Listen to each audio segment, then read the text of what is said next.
C'est l'expérience de Blaise Pascal. Blaise Pascal qui, grand scientifique, grand physicien, mathématicien, croyant, qui essaye évidemment de défendre sa foi, et qui, du temps de Galilée, puisque c'est un contemporain de Galilée, se laisse profondément questionner, lire les pensées de Pascal et qu'est-ce que l'homme chez Pascal sur fond d'affaires Galilée, c'est un questionnement magnifique, très actuel encore, et qui lui va admettre que à la fois la raison, et la raison scientifique en particulier, elle est extraordinaire dans sa puissance, et en même temps qu'elle a ses limites, que les différentes modes d'approche du réel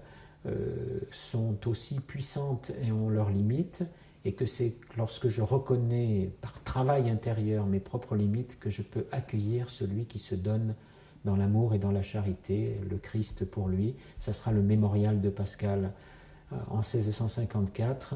Voilà, pour moi c'est un exemple extraordinaire de cette théologie, de cette posture du théologien, même si Pascal n'est pas vraiment un théologien, mais du croyant en tout cas, qui fait marcher sa raison dans une interaction entre science et religion,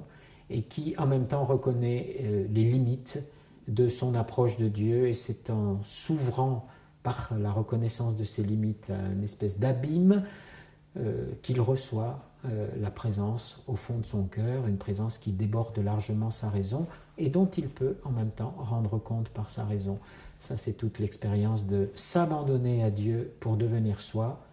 pas du tout en laissant sa raison de côté, mais la raison par elle-même montre ses propres limites.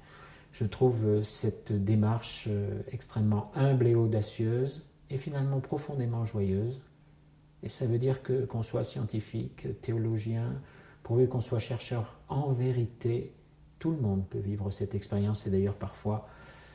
des belles figures de notre humanité nous montrent que des gens s'y ouvrent bien plus vite que les intellectuels.